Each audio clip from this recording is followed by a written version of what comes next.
새소리 좋아하세요?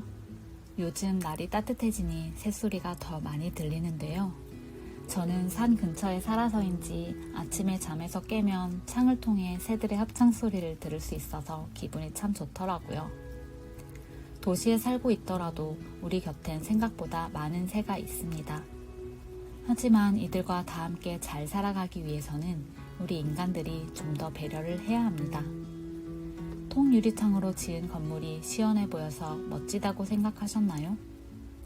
유리창이 새들에겐 죽음의 위협이 될지도 모른다는 사실을 혹시 알고 계셨나요? 오늘 들려드릴 책 도시를 바꾸는 새에서는 새와 함께 살아가는 것이 사람에게 어떻게 이로운지, 다양한 새는 어떤 매력을 갖고 있는지, 지금 우리가 살고 있는 도시가 그들에게 어떻게 위협이 되는지, 그렇다면 우리는 도시를 어떤 모습으로 가꿔가야 할지 등을 쉽고 재미있게 풀어쓰고 있습니다. 그 중에서 오늘은 까마귀가 얼마나 똑똑한 친구인지, 사람이 짓는 건물이 새에게 어떻게 위협이 되며 그렇다면 어떤 건물을 지어야 하는지 다룬 부분을 발췌해 들려드릴게요.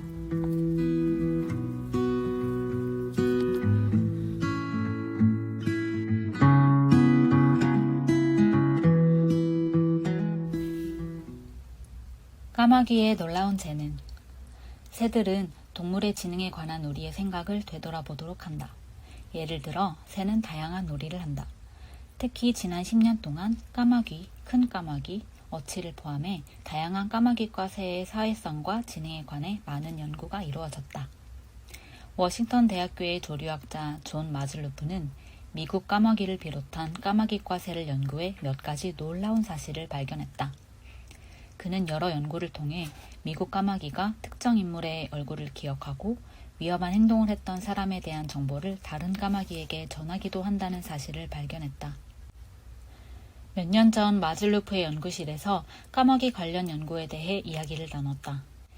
연구실에는 미국 까마귀가 진짜로 사람의 얼굴을 알아보는지 확인하기 위해 사용한 다양한 가면이 있었는데 그 가운데는 미국 까마귀를 포획해 표식을 달 때 사용한 원시인 가면과 대조군으로 사용한 딕체니 부통령 가면도 있었다. 미국 까마귀를 포획한 지 몇 년이 지난 후에도 까마귀는 위험한 가면을 알아보았다.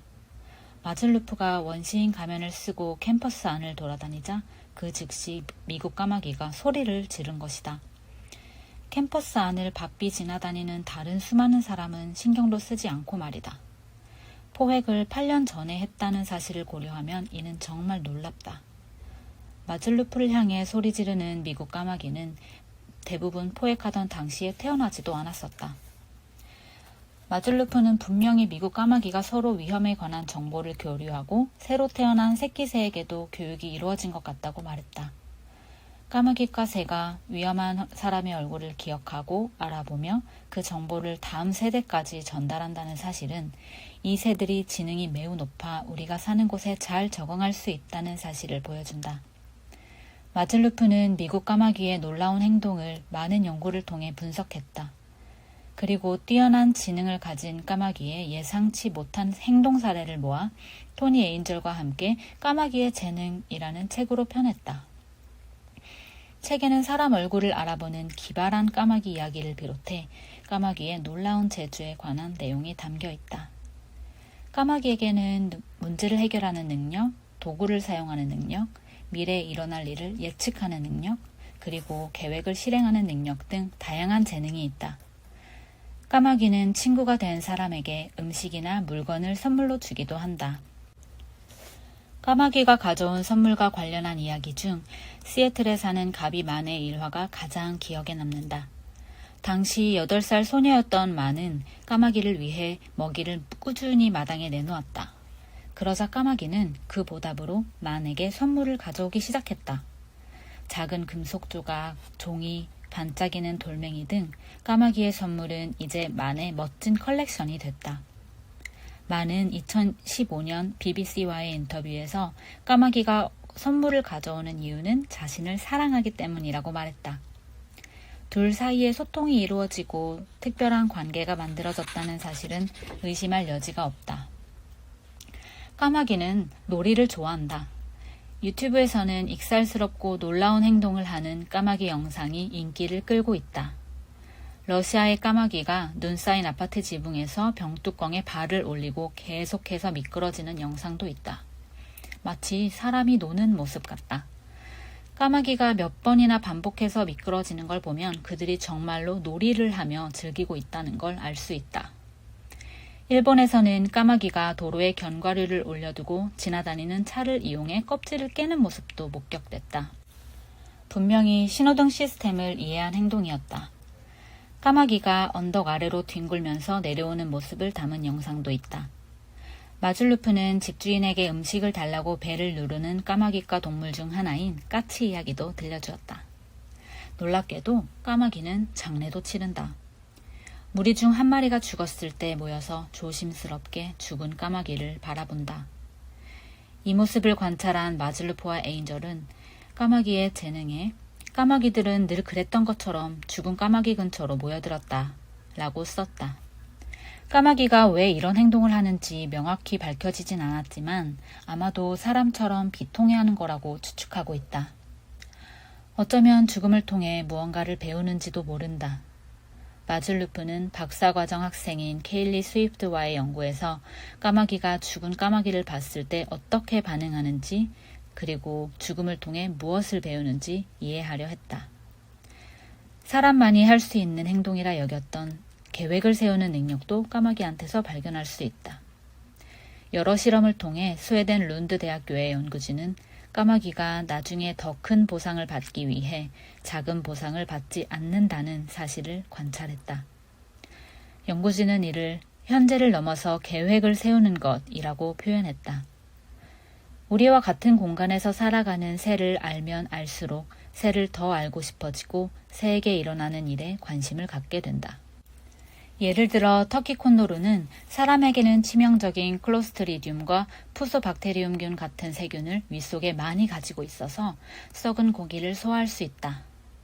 도가머리 딱따구리가 먹이를 찾기 위해 뚫어놓은 구멍은 다른 새들이 둥지를 트는 데 이용된다. 새는 매력적이고 놀라운 생명체다. 언제 어디서나 새는 사랑스럽고 인상적이다.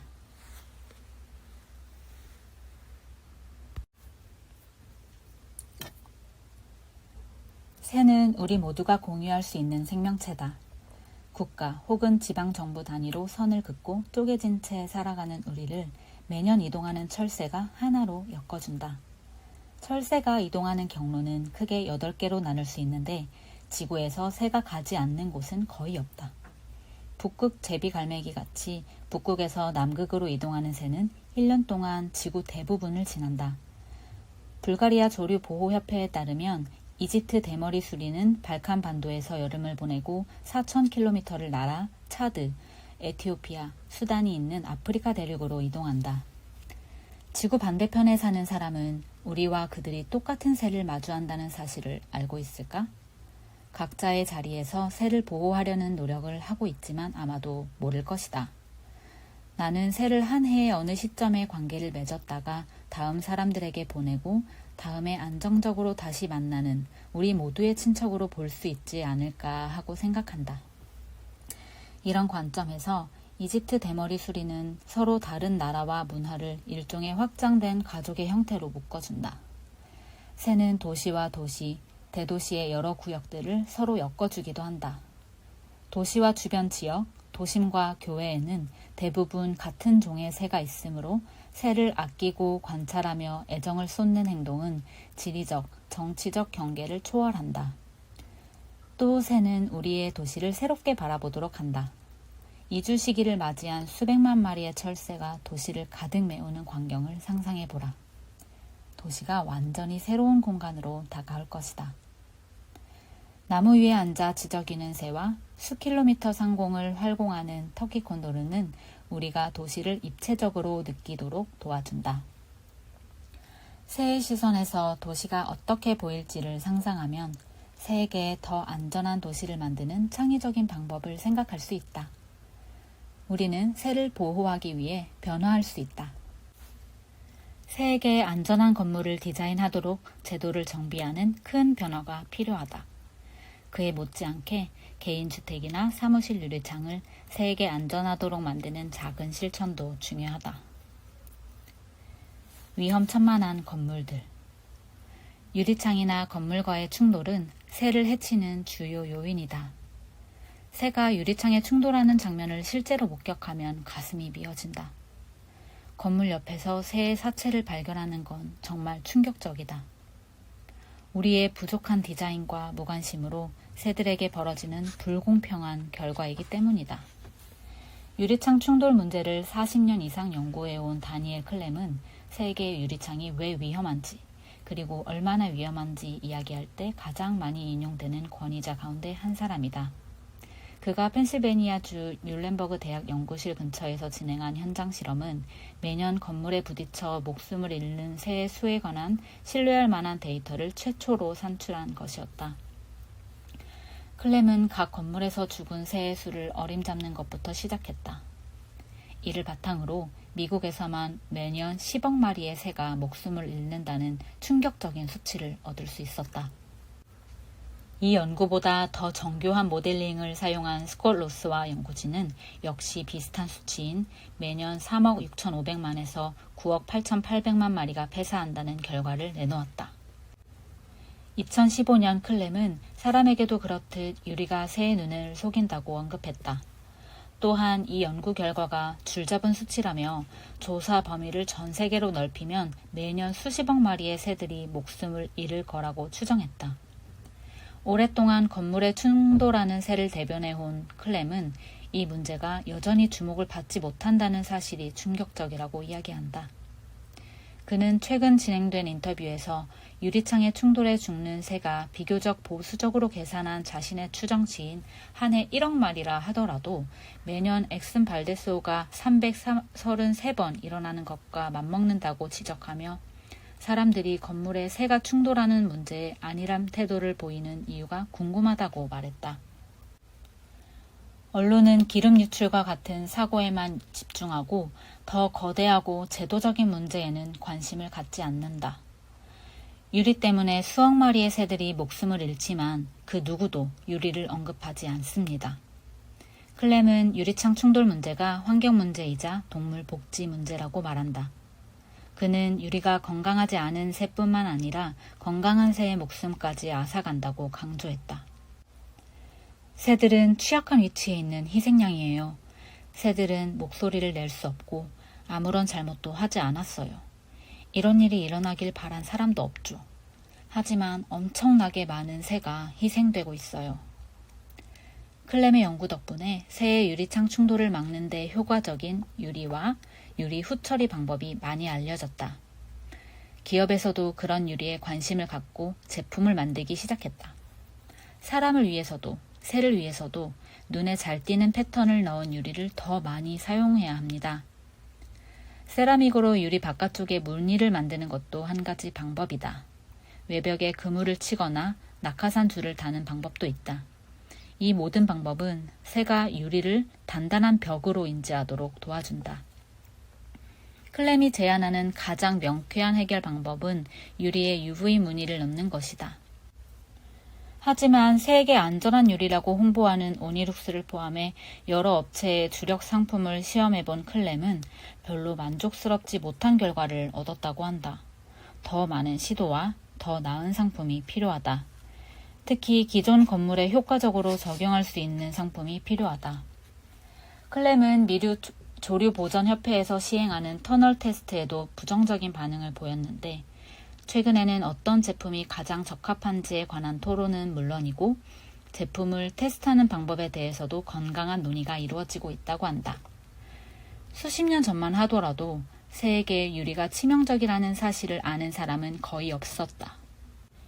유리가 위험하다는 사실을 처음 알린 사람은 1993년 온타리오주 토론토의 비영리 단체인 치명적인 조명인식 프로그램 플랩을 설립한 마이클 매주어였다. 건물 때문에 새가 얼마나 많이 다치는지에 관해 문제를 제기한 단체는 그전까지 거의 없었다. 매주어는 자신이 25년 전에 선구적인 연구를 할 수 있었던 이유를 이야기해 주었다.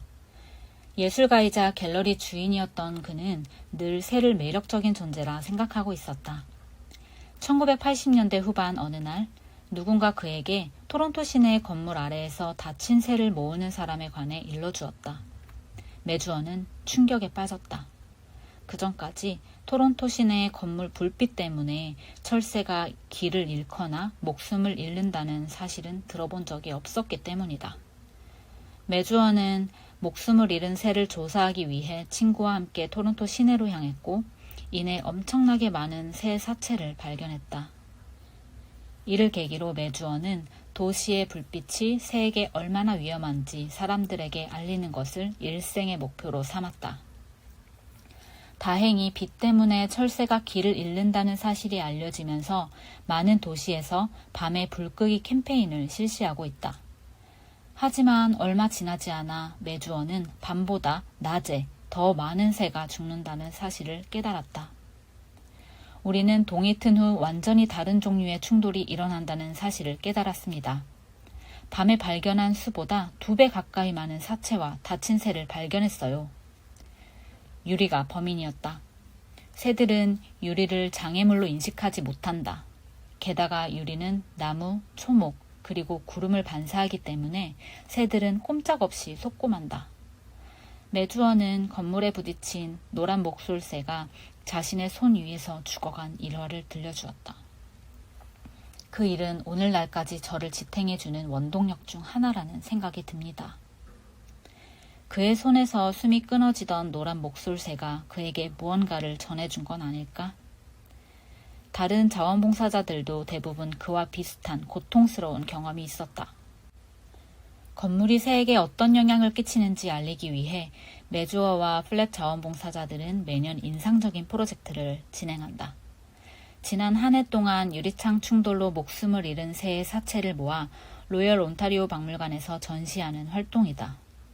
1990년대 말부터 시작한 이 프로젝트는 2002년에는 전시 사진이 내셔널 지오그래픽에 실려 전 세계적으로 주목을 받았다. 사체를 전시한다는 건 씁쓸한 일이지만 유리창 충돌의 심각성과 규모를 전달하는 데 이 시각적인 방법은 효과적이다. 전 세계에서 유리창 충돌로 죽는 새의 수는 정확히 알 수 없지만 북아메리카에서만 10억 마리 정도로 추정하고 있다. 이는 3장에서 소개한 고양이의 사냥으로 목숨을 잃는 수 다음으로 많은 수치다. 4장에서 살펴봤듯이 건물 디자인이 변하면서 칼새와 같은 새들이 둥지를 짓고 쉴 수 있는 장소가 사라졌다. 사람들은 사라지는 서식지를 대신해 칼새 타워를 건설하거나 주택과 건물 외벽에 인공 둥지를 다는 해결 방법을 모색하고 있다. 반면 7장에서 살펴본 매와 같이 도시 환경에 잘 녹아든 새도 있다. 뉴저지 매 연구 및 관리 프로그램의 2018년 연차 보고서에 따르면 미국에서 번식하는 매의 수가 늘고 있으며 현재 40쌍에 이르렀다고 한다. 이 중 절반은 고층 건물에, 4분의 1은 다리에 둥지를 틀었다. DDT가 금지된 덕에 개체수가 회복되었고 원래 서식하던 절벽과 비슷한 도시 환경에 적응하고 있다. 이처럼 도시에 서식하는 새의 수가 증가할수록 우리는 교량 같은 도시 기반 시설을 관리할 때에 이것이 새의 서식지가 될 수 있다는 사실을 고려해야 한다. 하지만 이걸로는 부족하다. 그렇다면 이미 많은 새가 살고 있는 이제는 새의 서식지가 되어버린 도시와 도시의 건물은 어떤 모습을 해야 할까?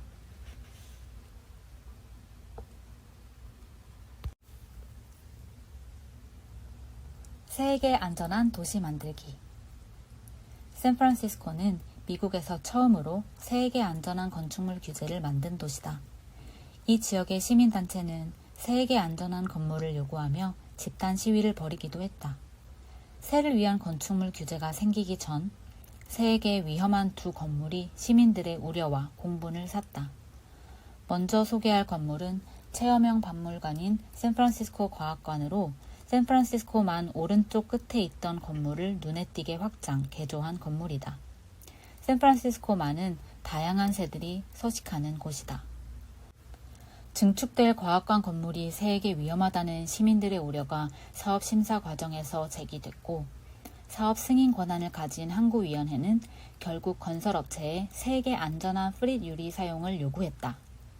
2013년 4월 개관식 당일 샌프란시스코 크로니클에 실린 기사에 따르면 유리 외벽으로 이루어진 샌프란시스코 과학관에서는 어느 전시관에서든 도시와 항구의 멋진 경관을 감상할 수 있다고 한다. 창밖으로 보이는 어마어마한 풍경은 관람객으로 하여금 주변 자연환경과 생태계에 녹아드는 듯한 느낌을 받게 한다.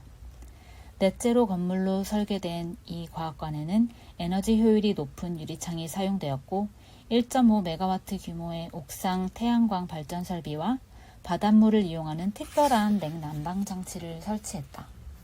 샌프란시스코 과학관은 세계 안전한 유리를 사용하면서도 창밖으로 보이는 멋진 풍경도 놓치지 않은 훌륭한 예시를 보여주었다.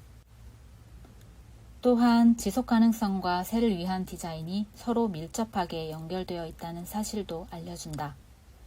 이어서 살펴볼 건물은 참신한 디자인으로 극찬을 받은 캘리포니아 과학 아카데미다. 이 건물에는 옥상 녹지를 비롯해 환경을 생각한 부분도 적지 않았지만 빛을 반사하는 거대한 유리창이 문제로 제기되었다. 건물에 새가 충돌한다는 증거도 이미 많았다. 이 무렵 새를 위한 건축 규정을 만들기 위한 움직임이 전개됐다. 조류 안전 설계 표준은 금문교 오디본 협회를 포함해 많은 사람의 지지를 얻었다. 샌프란시스코의 수석 도시 설계자이자 규정 초안을 만드는 데 앞장선 엠마리 로저스는 2000여 통의 지지 서한을 받았다고 한다. 이는 사람들이 새를 위한 조례 제정에 찬성하는 방법 중 하나였다. 로저스는 규제의 목표가 새에게 위험이 될 만한 요소를 완전히 제거하는 것이 아니라 줄이는 방법을 찾는 것이라고 설명했다. 제정한 조례가 완벽하거나 엄격하지는 않지만 새를 보호하는 측면에서는 꽤 괜찮다고 로저스는 말한다. 당시 참고할 만한 예시가 거의 없었기에 로저스는 미국 조류보전협회 전문가의 도움을 받았다. 조류 안전 설계 표준은 크게 두 축으로 구성되어 있다. 하나는 건물의 위치와 관련된 규칙으로 도시 조류 보호구역 근방 90m 내에서 일어나는 개발에 적용된다. 여기서 중요한 것은 도시 조류 보호구역에 대한 정의다. 도시 조류 보호구역은 공원이나 녹지, 호수, 심지어 8,000제곱미터 이상의 옥상 정원을 포괄하며 새가 서식할 수 있는 곳을 말한다. 다른 하나는 건물 특성과 관련된 규칙으로 새에게 위험할 수 있는 스카이워크, 온실, 그리고 발코니 같은 시설 설치 시 새에게 안전하도록 디자인해야 한다는 것이다. 이에 따라 새로 짓는 건물의 경우 유리창 충돌 구역이라 부르는 지상으로부터 18m 높이까지 건물 외벽에 사용한 유리의 90% 이상의 새의 안전을 고려한 조치를 해야 한다. 새를 위한 유리창과 외벽 설치 기준은 아래와 같다. 유리창 설치 기준.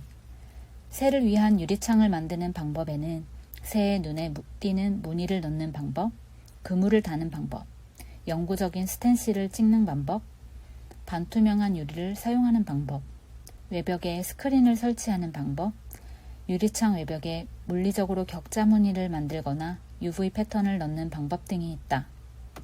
무늬를 넣을 때 수직 간격은 0.6에서 10cm, 수평 간격은 0.3에서 5cm를 충족해야 한다. 샌프란시스코는 트랜스베이 센터와 세일즈포스 타워처럼 눈에 띄는 새로운 건설 프로젝트가 폭풍같이 휘몰아치는 건축 붐 한가운데 있다. 그렇기 때문에 샌프란시스코는 새를 위한 건축 규제로 큰 변화를 만들 수 있다. 일찍이 비용과 관련해 문제가 제기되었고 샌프란시스코는 자문위원을 통해 건축 규제 적용 시 추가되는 비용이 얼마나 필요한지 셈해 보았다. 계산 결과 추가 비용은 총 건설 비용의 0.5% 미만이었다. 한편 규제가 도시에 새로 건설하는 건물의 심미적인 디자인을 제약한다는 미국 건축가 협회 지역 대표의 반대도 있었다. 앞서 언급한 대로 새를 위한 규제 제정을 앞당기고 새를 위험에 빠뜨리는 문제를 사람들에게 알리는 데 도움을 준 건물은 캘리포니아 과학 아카데미였다. 새에게 끼치는 영향을 줄이기 위해 건물 일부를 개선하고 보수했는데 심지어 공사 도중에도 유리창 충돌이 일어났다. 건물이 탄생하는 순간부터 새에게 위험하다는 사실이 분명해진 것이다. 유리창 충돌은 아름다운 건물을 만들기 위한 디자인의 결과물이다. 캘리포니아 과학 아카데미 건물은 방문객이 금문공원 한가운데에 서 있는 느낌이 들도록 벽면이 모두 유리로 되어 있었다. 캘리포니아 과학 아카데미의 조류학 및 포유동물학 연구원 모 플래너리는 직원들이 새에게 닥친 위험에 자발적으로 문제를 제기하고 건물 아래에 있는 새의 사체를 수집한 이야기를 들려주었다. 플래너리와 연구진은 고등학생 인턴의 도움을 받아 캘리포니아 과학 아카데미 건물의 유리가 새들에게 얼마나 위험한지 증거가 될 새 사체를 모았고 관련 내용을 정리해 과학 저널 플로스1에 발표했다. 플래너리와 연구진은 경영진을 설득해 건물 디자인을 바꾸는 데 성공했다. 처음에는 철새가 이동하는 시기에만 유리로 된 동쪽과 서쪽 전시장 외벽을 커튼으로 덮었지만 지금은 항상 커튼으로 덮어둔다. 플래너리의 말에 따르면 문제가 완전히 해결된 것은 아니지만 2층에 걸쳐 덮은 커튼으로 위험을 줄일 수 있었다고 한다. 덕분에 목숨을 잃은 새는 크게 줄었다. 새를 위한 건물 규제가 제정된 덕분에 새에게 위험한 건물 구조를 바꾸자고 경영진을 설득할 수 있었어요. 축적된 증거 자료와 조류 안전 설계 표준 규정이 중요한 역할을 한 것이다. 캘리포니아 과학 아카데미 건물이 처음부터 친환경을 강조하면서 미국 그린빌딩위원회의 친환경 건축물 인증 플래티넘 단계를 달성하기 위해 들인 노력을 생각하면 건물 일부를 바꾼 결정은 어쩌면 당연한 결과다. 건물을 모니터링하고 새 사체를 모으는 캘리포니아 과학 아카데미의 활동은 현재 진행형이다. 박물관 관리인, 고객 관리 직원과 보안 요원 모두 매일 해야 하는 일을 잘 알고 있다. 유리창 충돌을 알려주는 눈과 귀는 곳곳에 있다. 수집한 새 사체는 박물관 전시품이 됐다. 숙련된 조리학자 플래너리 덕분에 새 사체에서 더 많은 정보를 얻을 수 있었다. 플래너리는 이제 막 도시에서 방향을 찾는 방법을 터득하는 중인 어린 새일수록 유리에 충돌하기 쉽다고 말한다. 샌프란시스코 시내에서 건축 중인 건물 중 가장 눈에 띄는 건 메가더 상을 받은 잔느 갱이 디자인한 미라 빌딩이다. 눈길을 사로잡는 독특한 외형의 미라 빌딩은 에너지 효율을 줄이고 친환경 건축 기준을 충족하도록 설계되었으며 옥상 녹지, 중수도 재활용 시스템을 바탕으로 친환경 건축물 인증 골드 단계를 달성했다. 가장 돋보이는 디자인 요소는 실내에서 샌프란시스코 항구를 볼 수 있는 창문이다. 건물 전체가 울퉁불퉁하고 창문의 방향이 여러 방향으로 나 있는 독특한 방식으로 디자인됐다. 잔느갱 스튜디오의 설명에 따르면 미라 빌딩의 독특한 디자인 덕에 도시를 모든 각도로 볼 수 있으며 어느 방에 투숙하든 항구의 모습을 볼 수 있다. 완공된 미라 빌딩을 보고 사람들은 적잖이 놀랐을 것이다. 시카고의 아쿠아타워만큼 독특한 데다 새의 안전을 생각한 건물이었기 때문이다. 나는 몇 년 전 아쿠아타워 외관을 다양한 각도에서 촬영한 적이 있다. 아쿠아타워는 잔느 갱의 개인적인 신념을 반영해 새를 건물 디자인의 핵심으로 내세웠다. 아쿠아타워는 새의 안전을 생각한 건물이 지루하다는 통념을 깨주었고 새를 위한 건물이 아름답지 않을 이유가 없다는 사실을 설득력 있게 보여주어 디자인 세계에 큰 파장을 일으켰다. 미라 빌딩도 그럴 것이다. 로저스에 따르면 현재까지 샌프란시스코에서 조류 안전 설계 표준에 따라 건설된 건물이 수천 개는 된다고 한다. 규제를 만드는 데 힘썼던 또 다른 도시 설계자인 앤드류 페리는 건물 외벽을 개선하는 방법에도 우선순위가 있다고 말한다. 외벽에 그물을 설치하는 방법은 유리창에 무늬를 넣는 방법만큼 효과적일 순 있지만 그물이 제자리에서 구실을 잘 하고 있는지 매번 확인하는 작업은 부담스러울 수 있다. 스포츠팀의 새로운 경기장을 짓는 것을 두고 논란이 일었다. 이 문제를 두고 미니애폴리스와 밀워키는 상반되는 결과를 보여줬다. 탐조와 프로 미식축구는 접점이 거의 없다. 하지만 미네소타주 미니애폴리스의 새로 생긴 경기 디자인 때문에 탐조인들은 불만을 표출했다. 엄청난 크기의 유리창이 문제였다. 미니애폴리스에 새롭게 건축된 프로 미식축구팀의 바이킹스 홈구장은 총 면적 1만 8천 제곱미터 규모의 유리창이 설치된 커다란 건물이다. 추가 비용과 신미성을 이유로 들며 세계 안전한 유리를 설치하지 않은 것 같다. 미니애폴리스 오디번 협회의 짐 샤프스티는 이렇게 말했다. 바이킹스는 건물의 디자인을 해치지 않으려면 투명한 유리를 사용해야 한다고 고집했어요. 투명한 유리로 경기장을 만들면 관중이 야외에서 경기를 보는 듯한 기분이 들 것이라는 게 그 이유였어요. 처음에는 긍정적인 움직임을 보이는 듯 했으나 건설 과정에서 새의 안전을 위한 디자인을 적용하려는 노력은 거의 보이지 않았다. 비록 추후에 유리창 일부에 무늬를 넣겠다는 답변을 받았지만 실망스러운 결과였다. 이상적인 해결책은 처음부터 새를 위한 무늬가 있는 유리를 사용하는 것이다. 경기장 건설과 운영을 책임지고 있는 미네소타 스포츠시설관리국은 추가 비용 때문에 새를 위한 디자인 적용을 주저하는 것 같다. 추가 비용은 100만 달러 정도라고 한다. 물론 적지 않은 금액이지만 건물 건설 비용으로 1억 달러가 드는 것을 생각하면 이 정도는 세발에 필요할 수 있다. 새를 생각하는 사람들은 추가 비용의 많은 부분을 에너지 절약으로 만회할 수 있다고 설득했지만 그럼에도 추가 비용은 큰 걸림돌이 됐다. 그렇지만 수확도 있었다.